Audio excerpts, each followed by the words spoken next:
हं. पाडेमामा नमस्ते. नमस्कार. आज आपण मोजे पातारपुंज तालुका पाटण जिल्हा सातारा हो या ठिकाणी आपण देवदर्शनासाठी आलेलो आहोत. तर आपण अजून भैरवनाथाचं जे देवस्थान आहे हो ते भैरवगड म्हणून पुढे आहे. इथून कमीत कमी एक 10 किलोमीटरच्या अंतरावरती. हो पण तत्पूर्वी त्याच्या अगोदर भैरवनाथाचा शिपाई म्हणून या ठिकाणी ज्याला आपण चेटोक म्हणतो, हो. आमच्या कोकणी भाषेमध्ये चेटोक म्हटलं जातं. चेटोक, चेडा, हो हा. तर त्या पद्धतीने हे देवस्थान आहे आणि हे देवस्थान नवसाला पावणारं देवस्थान आहे. हो एखाद्याची अड अडचण गोरगरिबी असेल हो किंवा एखाद्याच्या धंद्या पाण्यामध्ये जर यश नसेल, हं. कुणी काय कोणावर केलं असेल, हं. तर या ठिकाणी कापूर नारळ वगैरे दिला हो किंवा त्याचा काय मानपानाचा जो हिशोब असतो तो जर आपण केला हो तर हे देवस्थान चांगल्या प्रकारे येणाऱ्या भक्ताला पावतं. फक्त कोणी असं काय उलटं पालटं करायचं असेल तर ते इथे केलं जात नाही. हो आणि ते कोणाचं असं वाईट करायचं म्हटलं होत नाही आणि ते करता येत नाही. आणि हे देवस्थान पूर्व परंपरेपासून पहिल्यापासूनच म्हणजे ह्याच्यामध्ये हे इथं उभे आहे हो आणि हे स्वतःसाठी मंदिर वगैरे काही बांधून घेत नाही. कारण काही तत्वमत्व पूर्वीच्या लोकांना माहिती होती. आताची जी पोरं आहेत, नवीन पिढी आहे, त्यांना त्यातलं काही तत्वमत्व माहिती नाही आहे.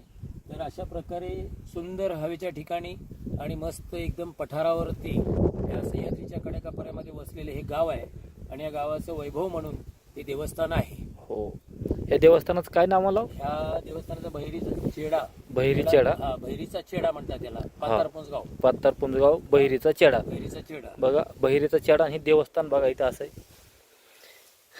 बहिरीचा चेडा ना. हा, बहिरीचा चेडा. 3 मूर्ती आहेत चेटोक मध्ये. म्हणतात. चेटोक. हा बहिरीचा चेडा आणि चेटोक. हा, म्हणजे ह्या एकच देवस्थानाचं नावच म्हणायचं ना. हो, एकाच देवस्थानाचं हा नाव आहे. हा आणि समोरच्या साईडला गाव आहे, हे बघा इकडे. हो का, ही समोरच्या साईडला इथं गाव आहे ना हे. ह्या गावातच मानकरी आहे तिथे. हो गावाची मनकर. हो इथं गाव आहे, इथं बाजूला आपली इथं बाईक आहे. भरत चाळके आणि भरत चाळके. दगडू पाटील म्हणून या मानकरी आहेत. हा हा हा. नवसाला पावणारा देव आहे. नवसाला पावणारा देव कुठली आहे. आडी अडचणी आणि आल्या चांगल्या असल्या गोष्टी तरी सुद्धा त्याच्यावरती मात मात काढणारा करणारा आहे. हो. हम्म. असं बघा हे असं देवस्थान आहे आणि हे बघा हे असं इथलं आणि हे आपण आता थोड्या वेळात थोड्या वेळानं याला जाणार आहोत. भैरवगडला जाणार आहे. जाणार आहोत. हे जो हे असं आहे. गुणधनी आहे, खरा मालक आहे. खरा मालक आहे. हे भैरवनाथचे शिपाई आहेत का हे? ते भैरवनाथचे शिपाई आहेत. हां भैरवनाथचे जे शिपाई आहेत ते शिपाईचं इथलं हे देवस्थान आहे. चिटूक चेडा म्हणते ते कोकणी. गावचं मंदिर आहे, सातगावचं मंदिर. सातगावचं मंदिर भैरवनाथ. ते 6 गावं जी आहेत ती खाली कोकणामध्ये हो आणि एक गाव ते पातारपुंज. पातारपुंज. तसं 7 गावच्या मानकरी आहेत. तर इथं आसपास किती गाव आहेत फक्त वरी पठारावर? फक्त हे एकच आहे. त्याच्या पूर्व बाजूला हां पूर्व दिशेला मळेगाव आहे. मळेगाव. त्याच्या उत्तर बाजूला कोळडी गाव आहे. हां अशी 3 गावं पठारावरती आहेत. पण ही गावं पूर्ण रस्त्याच्या मार्गावर आहेत. शासन आपलं वन विभाग, हां डिपार्टमेंट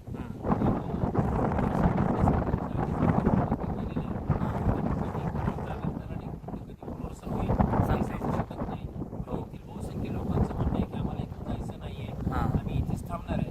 पण सह्याद्री व्याघ्र प्रकल्प टायगर झोन हां प्लस चांदोली अभयारण्य हो त्याच्या अंतर्गत ही गावं येत असल्या कारणाने शासनाच्या डोक्यामध्ये आहे की ह्यांचं सुरक्षित ठिकाणी स्थलांतर करायचं. हां आणि हा पट्टा परिपूर्ण सगळं अभयारण्य. म्हणजे घाटमाता हो. फाट्यापासून हां हा पूर्ण पट्टा पन्हाळ्यापर्यंत हो रिकामा करायचा. हो आणि इकडे वन्य प्राण्यांना मुबलक जीवन जगण्यासाठी, आनंद घेण्यासाठी, कारण हे जंगल आपलं सगळं गोडे जंगल आहे. इकडे काटवणी जंगल आहे, गोड. असं शासनाच्या डोक्यामध्ये आहे. हो. तर बघूया पुढे काय होतंय ते. ह्याला काही कोंबडा हे देतात का? हा, कोंबडा वगैरे काय राखण्याचा जो हिशोब असेल, बकरं कोंबडा वगैरे देतात. हा, ते दिलं जातं. हा. तो मानपान जो असेल मानपान. मगाशी म्हटल्याप्रमाणे, हो. तो द्यावाच लागतो. ते द्यावं लागतं. हा. बघा असा इथला परिसर आहे. आमचं देवदर्शन झालं. आता आपल्याला आता भैरवगडाला जायचं आहे.